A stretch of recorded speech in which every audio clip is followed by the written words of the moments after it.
Ancora un buongiorno a tutti voi da Telefriuli, ben trovati a questa edizione del nostro telegiornale. Il presidente della Regione Federica ha commentato questa mattina l'aggressione verbale di una Novax nei confronti del segretario del PD Enrico Letta ieri a Trieste e ha espresso nei confronti di quest'ultimo solidarietà. Ha detto di ritenere certi paragoni inopportuni e vergognosi, parlando del riferimento fatto agli ebrei da parte della contestatrice. Ma invito tutti, ha aggiunto Federica, a non utilizzare in maniera spregiudicata a fini politici la tensione sociale che c'è. E in questo caso commentava invece Federica le parole di Letta, che ha di fatto addossato alla Lega la responsabilità di episodi come quello accaduto a Trieste. Presidente, ovviamente non possiamo che partire da quello che è successo ieri. Dal palco di Letta una Novax è salita paragonando il Green Pass alle limitazioni per gli ebrei, e Letta ha detto che questa situazione è frutto anche dei comportamenti ondiveri di certi partiti, riferendosi alla Lega. Non so a chi si riferisse, allora io devo dire esprimo solidarietà a Letta, perché penso che nella democrazia bisogna sapere anche ascoltare, non invece avere, ho visto, un'aggressione verbale così forte, oltretutto questi paragoni assolutamente non soltanto inopportuni ma vergognosi, anche per rispetto del dramma che c'è stato e della persecuzione che c'è stata. Per quanto riguarda le parole di Letta, ecco, io gli esprimo solidarietà, invito a non utilizzare in modo spregiudicato una tensione che c'è a propri fini politici, per attaccare uno o l'altra forza politica. Lo dico perché se si utilizza questa spregiudicatezza, invece di unire il Paese, si rischia di dividerlo. E quello che continuo a dire da una parte e dall'altra è che oggi dobbiamo non tramutare una situazione difficile per il Paese in una lotta fra bande.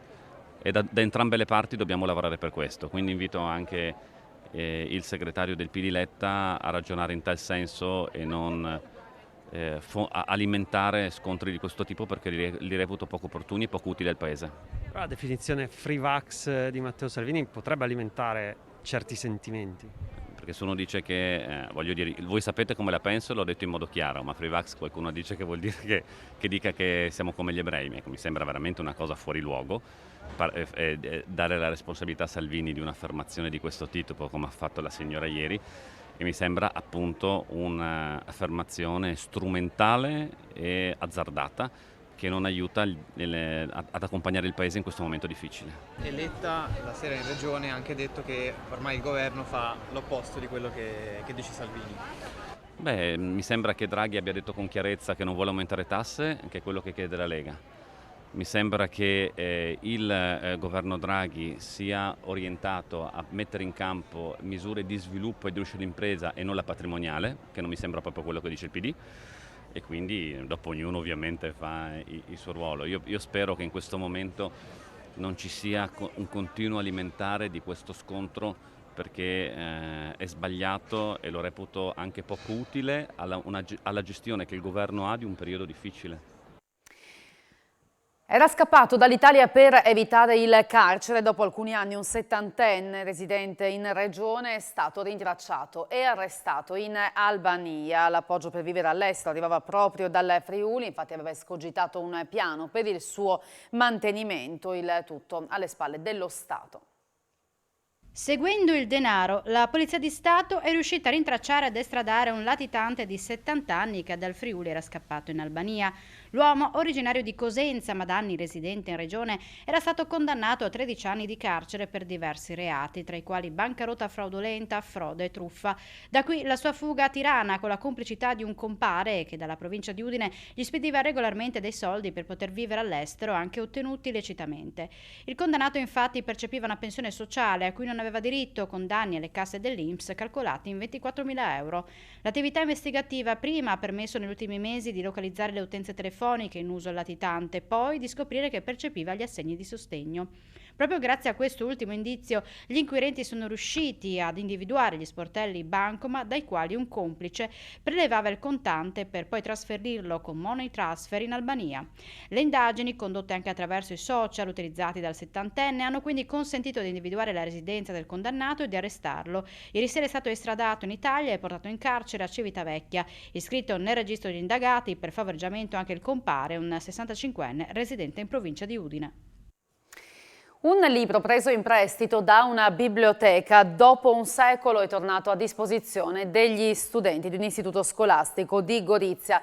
Si tratta del volume Novelle dal XIII secolo al XX di Ermenegildo Pistelli, sparito trafugato tra il 26 e il 28. La raccolta è stata restituita dai Carabinieri per la tutela del patrimonio culturale di Udine, che hanno intercettato l'opera monitorando i siti di e-commerce. A richiamare l'attenzione dei militari sono stati i segni distintivi sul frontespizio, vale a dire il timbro e il numero di inventario, inequivocabilmente riferibili alla scuola complementare Guido Favetti di Gorizia, ora scuola media Isaia Ascoli.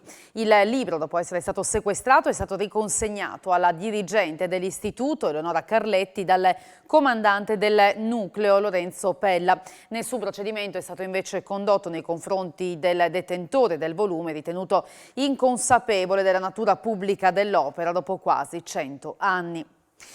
Sarà approvata entro ottobre la legge regionale per sostenere Gorizia come capitale europea della cultura 2025. Il testo sarà valutato dalla commissione competente, prevede una serie di misure anche economiche per promuovere la città e non solo nei prossimi anni. La Regione è pronta ad approvare una legge per poter sostenere gli investimenti in vista della Capitale Europea della Cultura 2025. Il testo, che sarà valutato dalla Commissione Cultura nei prossimi giorni, è stato presentato questa mattina a Gorizia dall'assessore regionale Tiziana Gibelli insieme al sindaco Rodolfo Ziberna.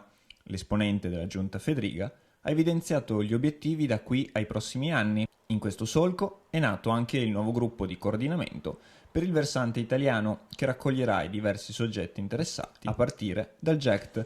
Prevede che ci siano degli interventi già formalizzati e quantificati e finanziati per quest'anno, che riguardano per esempio anche la risoluzione di un problema inerente alla sede dell'associazione Premio Amidei e che fa tutte le attività connesse al cinema.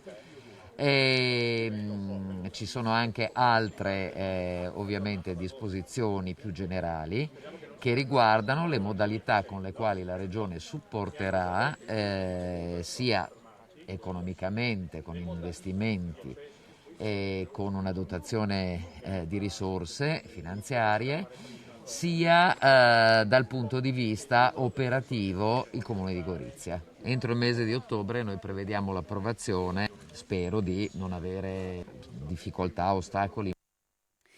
Un diario della Polizia di Stato per educare i bambini alla legalità fin dai banchi di scuola è stato consegnato oggi agli alunni delle classi quarte di alcune scuole primarie del Friuli occidentale. All'Istituto Comprensivo Pordenone Sud anche la presenza del questore con agenti in auto e a cavallo.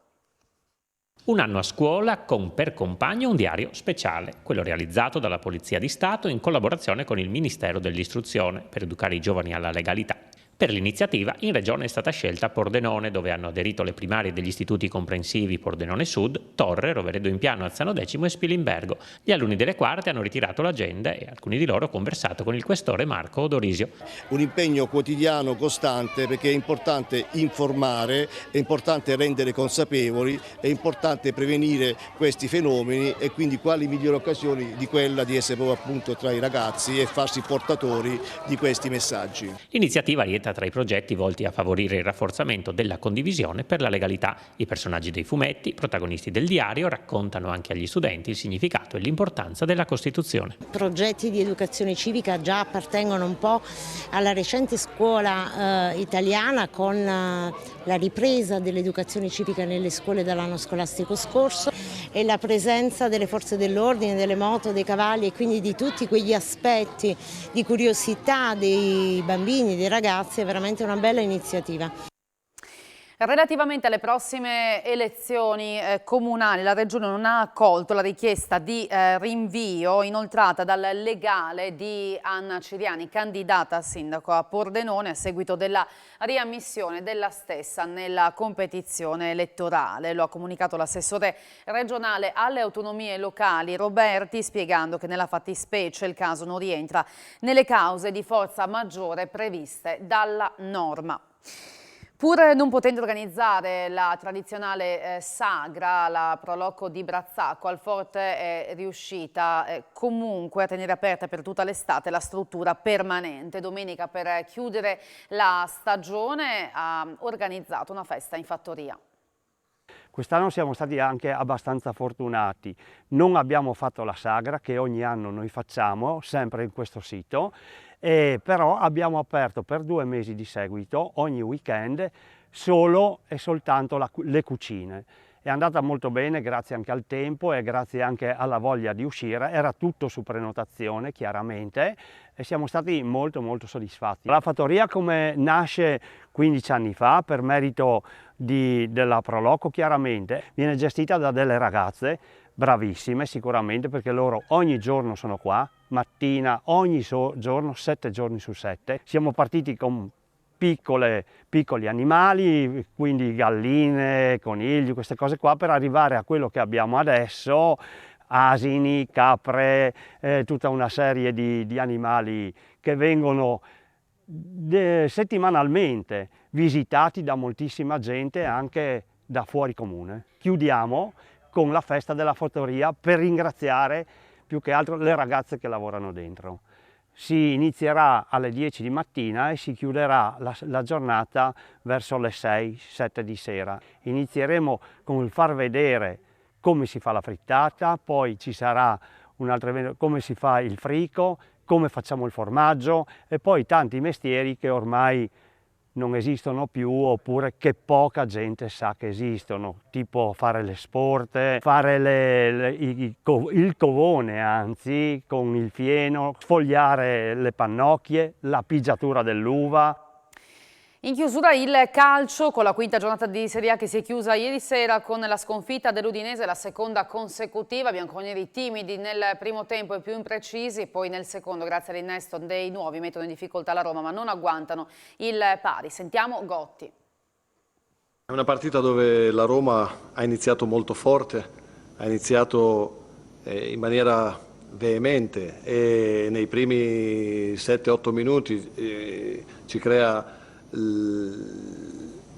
calci da fermo, calci d'angolo, si creano e da lì in avanti un atteggiamento, mettere le mani, però di sicuro vado via dopo questa partita vedendo una squadra su cui sarà un piacere costruire le cose. Ci rivediamo tra poco per gli approfondimenti. Di a voi la linea, grazie per l'attenzione.